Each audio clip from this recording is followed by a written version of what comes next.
back. We're back. Forrest is still here. This is the Thursday video, but I'm recording on Wednesday. Top secret, I've been recording them on the wrong day for most of the time. Some days I actually record it on the same day. But this just makes life a little easier. And normally I just change outfits so you don't know. But Forrest is like being really adorable, so I didn't want to go inside and change my outfit. And then he decided he didn't want to sit here and like be cute for the camera, so yes. And while we speak, my smoothie is just melting away on the counter, but I'm sacrificing for you and Forrest.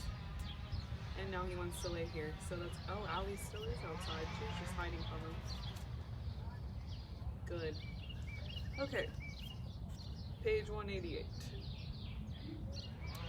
First time flyer FAQ. Of course, now he gets up because I've just established that I would stay here. What is the best way to relieve earaches caused by changes in cabin pressure? A. Chewing gum, also kissing. Question. Which is the best seat, window, center, or aisle? Answer. There's a forest fluff on my nose and I can't get it. Answer. Window, definitely. The world is quite a sight from 32,000 feet above it. Note that a window means your traveling companion may then be stuck next to a spectacularly loquacious boar. Kissing your companion, not the boar, is also effective in this situation. He's angry and he wants to go inside. How many times per hour is cabin air refreshed? 20. How many people can an airline blanket comfortably cover?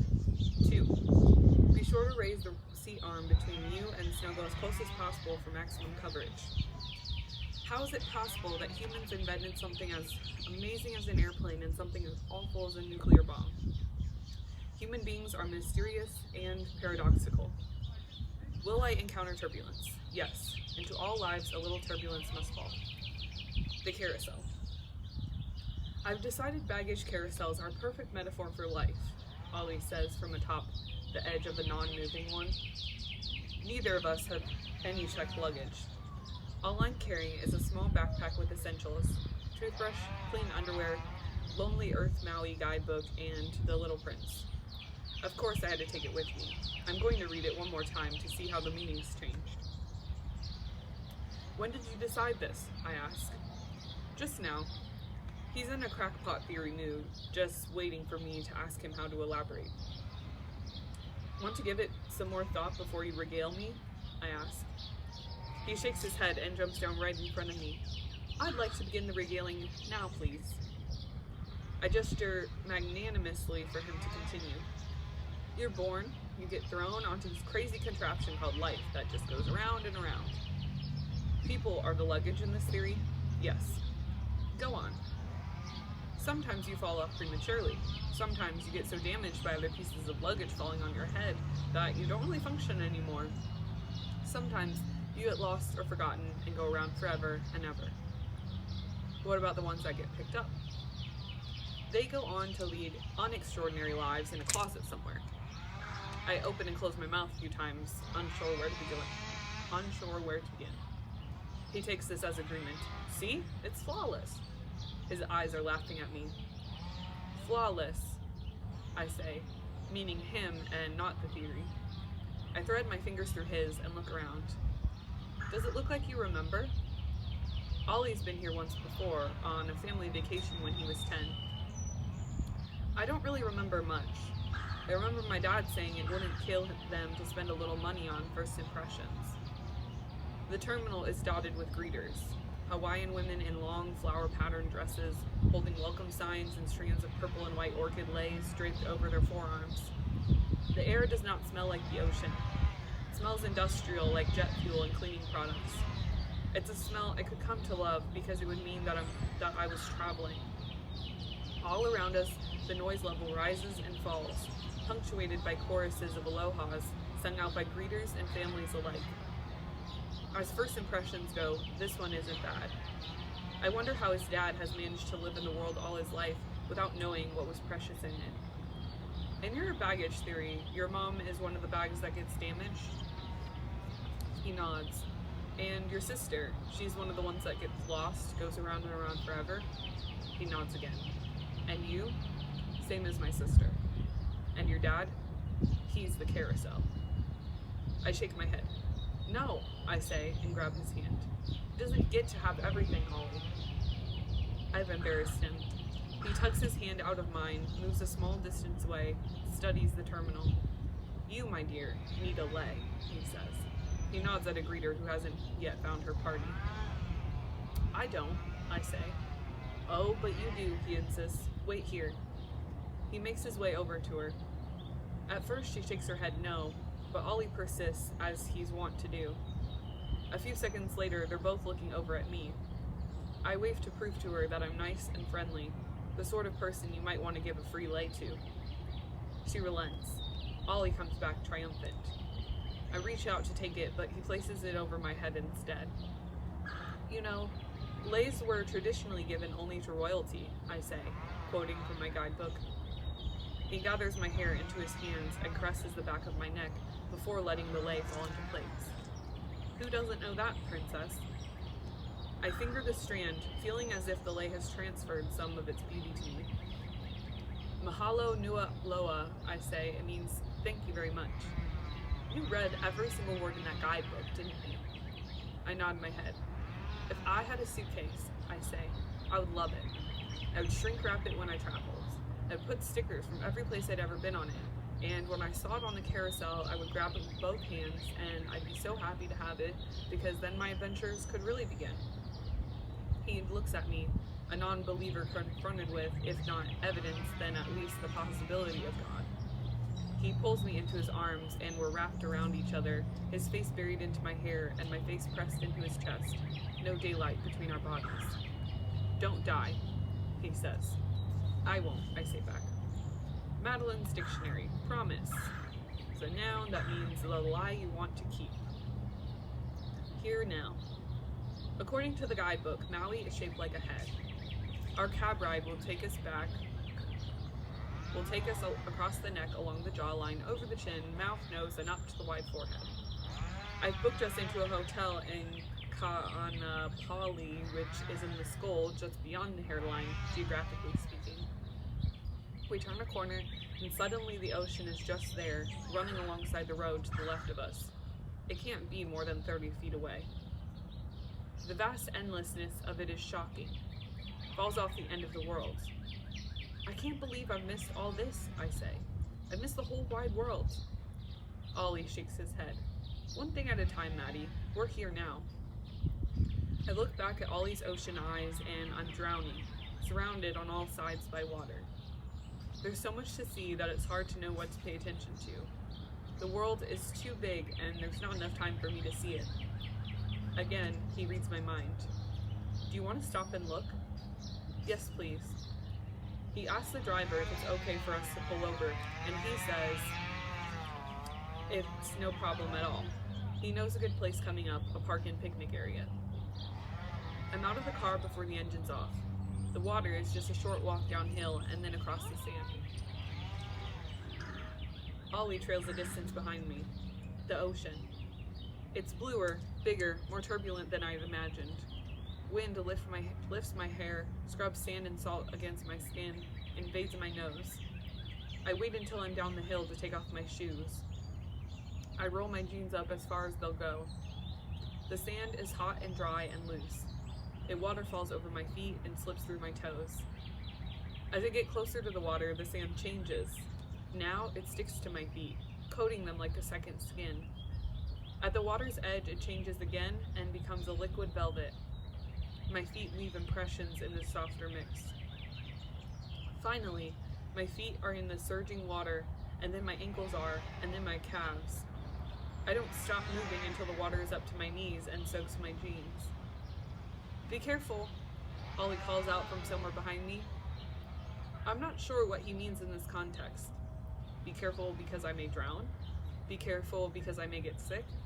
Be careful because once you become a part of the world, it becomes a part of you too? Because there's no denying it now. I'm in the world, and two, the world is in me. Madeline's dictionary. Ocean. The endless part of yourself you never knew but always suspected was there. Reward if found. Our hotel sits right on the beach, and we can see and smell the ocean from the small open-air lobby. We're greeted with alohas and more leis. Ollie gives this to me so that I now have 3 layered around my neck. A bellhop in a bright yellow and white Hawaiian shirt offers to retrieve our non-existent luggage. Ollie makes a noise about our baggage coming later and steers us around him before he can question us further. I nudge Ollie toward the check-in counter and give him our paperwork. "Welcome to Maui, Mr. and Mrs. Whittier," says the woman at the desk. He doesn't correct her mistake, just pulls me closer and gives me a loud smack on the lips.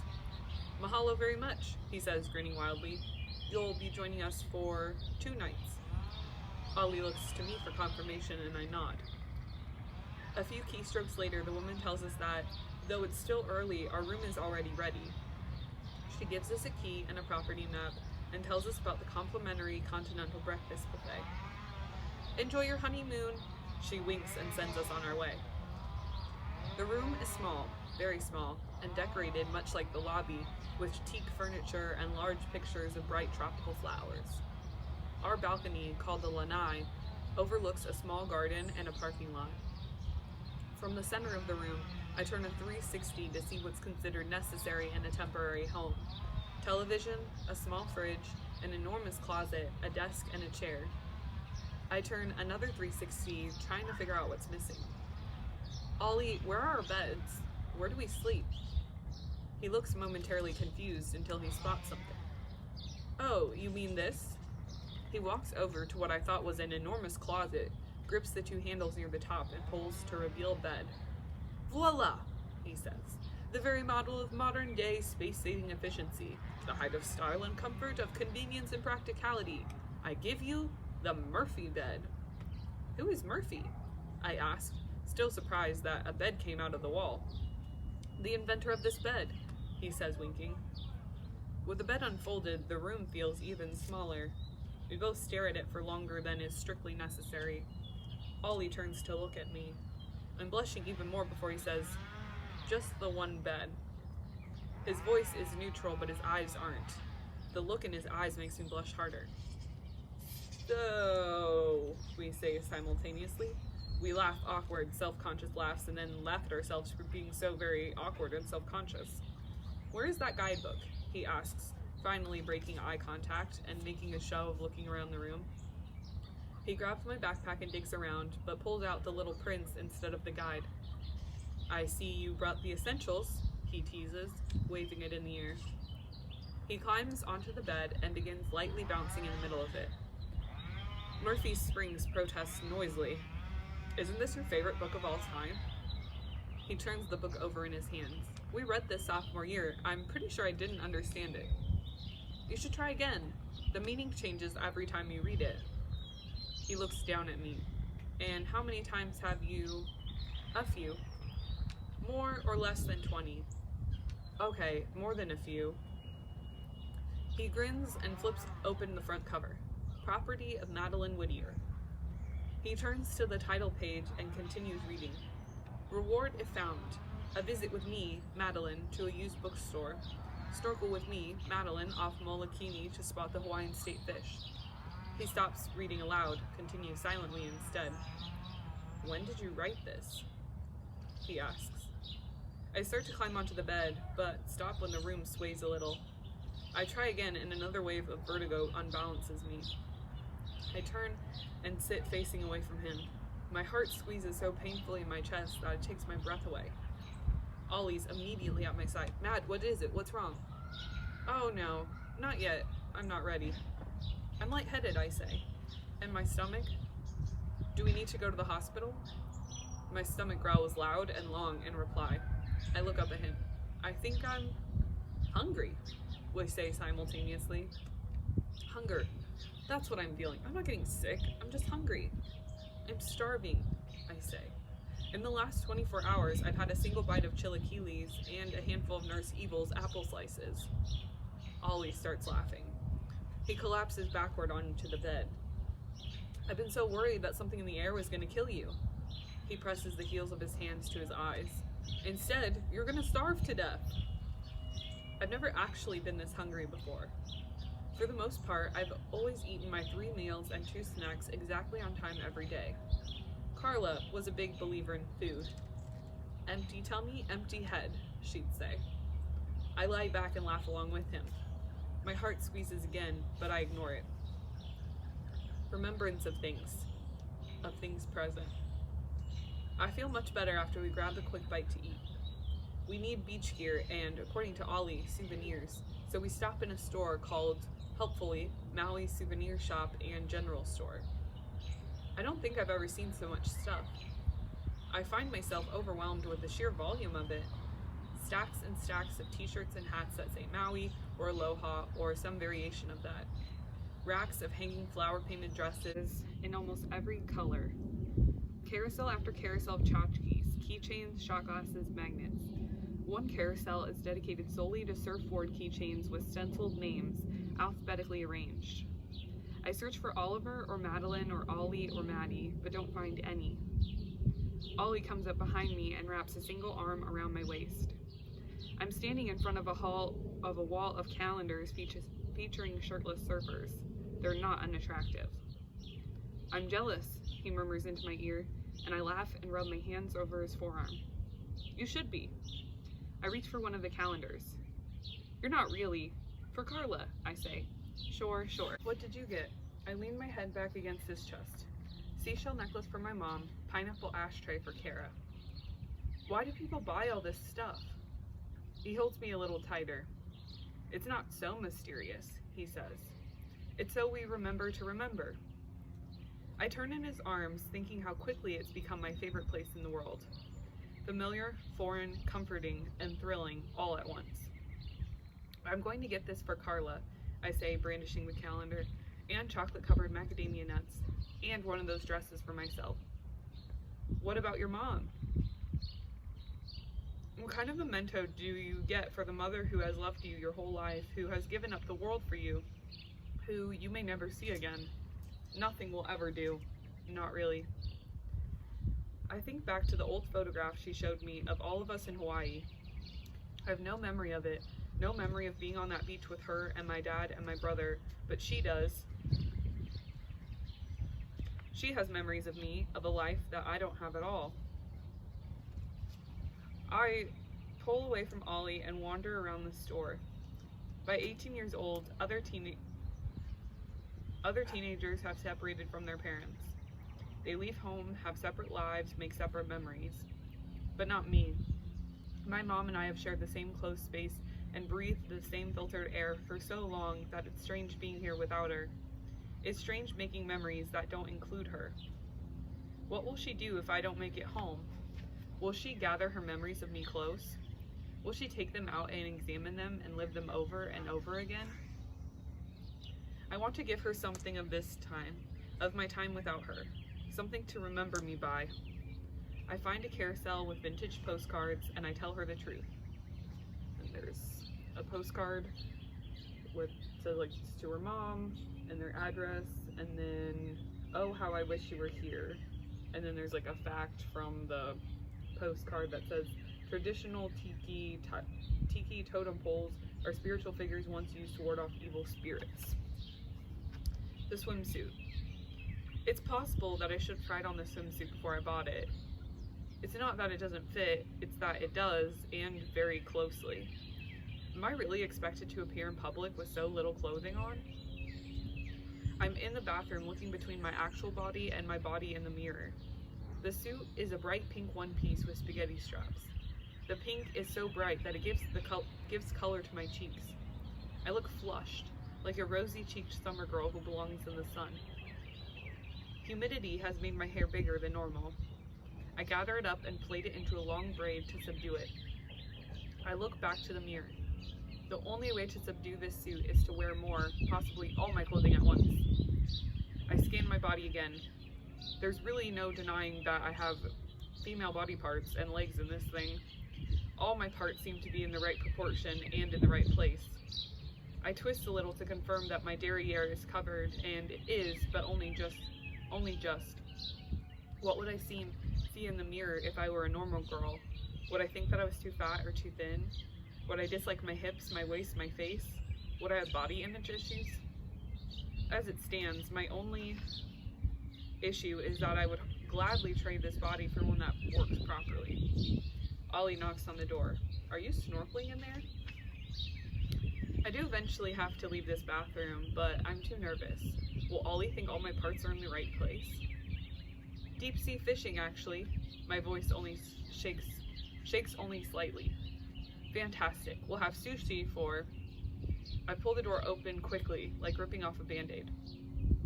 Ollie just keeps talking. His eyes travel slowly from my face to my toes and even more slowly back up again. You're in a swimsuit, he says. His eyes are on the expansive skin between my neck and chest. I am. I look up into his eyes, and what I see there makes me feel like I'm not wearing any clothing at all. My heart picks up the pace, and I take a deep breath to try to slow it down, but it doesn't work. He runs his hands along the length of my arms, slowly pulling me toward him at the same time. He touches his forehead to mine when we're finally close enough. His eyes are blue fire. He looks like a starving man, like he could devour me all at once. That swimsuit, he begins. It's small, I conclude. Guide to Hawaiian reef fish. There's fish pictures right here. A huma huma nuka nuka apple eye, rectangular triggerfish. Nahu, which is a lionfish. A needlefish, a zebra, moray eel, and then a drawing of her, Maddie, endangered, nearly extinct, and then Ollie, immortal, nearly perfect. Jump. I surprise Ollie by getting into the water right away. He says I'm like a baby who runs headlong into things, not knowing enough to be afraid. Like a baby, I stick my tongue out at him and make my way, life jacket and all, farther into the water. We're at Black Rock, so named because of the rocky cliff formed by the lava rocks that run right up to the beach and just high into the sky. In the water, the rocks form a crescent shape that calms the waves and forms a coral reef perfect for snorkeling. Our guide at the Fun in the Sun desk says the beach is popular with cliff divers too. The water is cold and salty and delicious, and I think maybe I was a mermaid in a former life. An astronaut mermaid architect. The flippers and life jacket keep me floating on the surface, and it only takes a few minutes for me to get used to breathing through the mask. Listening to the magnified sound of my own breath is peaceful and strangely euphoric. I'm being reassured with every breath that I'm more than just alive, I'm living. We see the huma huma nuka nuka apple eye right away. Actually, we see quite a lot of them. I guess the reason they're the Hawaiian state fish is that they're plentiful. Most of the fish are clustered around the coral reef. I've never seen their colors so intense, not just blue and yellow and red, but the deepest blues and brightest yellows and most vibrant reds you've ever seen. Away from the coral, the sun's rays form rectangular columns of light in the water. Schools of silverfish dart in and out, acting with one mind. Holding hands, we swim farther out and see gliding stingrays that look like giant white-bellied birds. We see two enormous sea turtles that seem to be flying instead of swimming.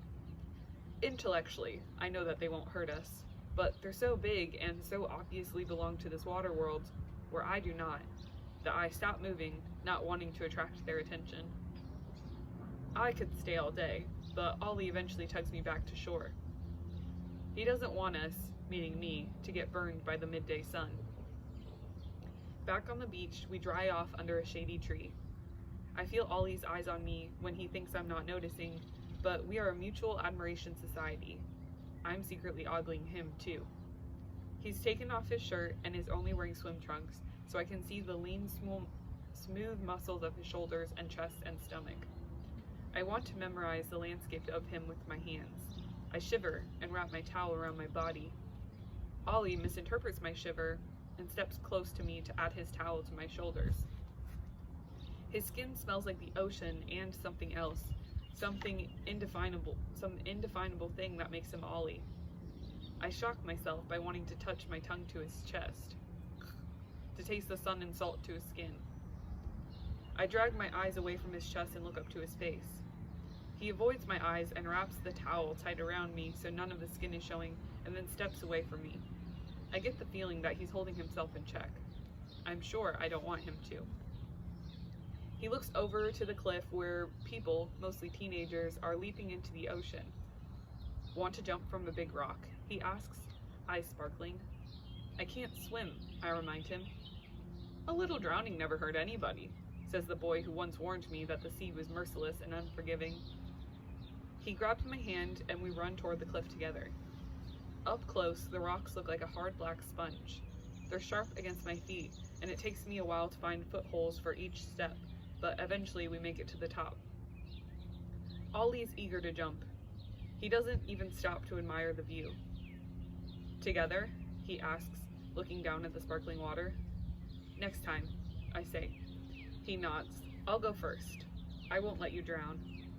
He jumps up and out and does a full somersault before arrowing into the water. A few seconds later, he resurfaces and waves up to me. I wave back and then close my eyes to take stock of my situation, because jumping off a cliff seems like a pivotal moment where a little stock taking should be done. Strangely, though, I find I don't really want to think too much. Like Ollie, I just want to jump. I search out Ollie's face in the water and find him waiting for me. Considering what the future may hold, jumping off this cliff doesn't seem so scary at all. And then it's like, I don't know, this little, I don't know if it's a page out of a book or what. Cliff diving, a guide. Off the beaten path, cliff diving. Here's what happens when you jump feet first and arms flailing off of a 30-foot cliff into the Pacific Ocean. The fall is so thrilling that you have to scream on the way down. The slap of the water against your feet stings momentarily, and then cold, salty water shoots straight up your nose. It's dark beneath the surface because your eyes are closed, quiet except for the rush of water filling the temporary vacuum formed by your body, cold except for the warm pocket of air that the sea makes for you. It takes longer to get back to the surface than you think it will, and there's a moment of feeling as if you're on another planet or nowhere at all. You surface and water drains from your nose and eyes, and you're just another small creature in the big wide world. Good news. I have finished 4 books so far since we've been away from school. So I read like a chapter every morning, and then like in late afternoon I'll read from like a for fun book. So 4 books, not counting this, which also we haven't finished, and I'm like almost halfway done with another book. So yeah.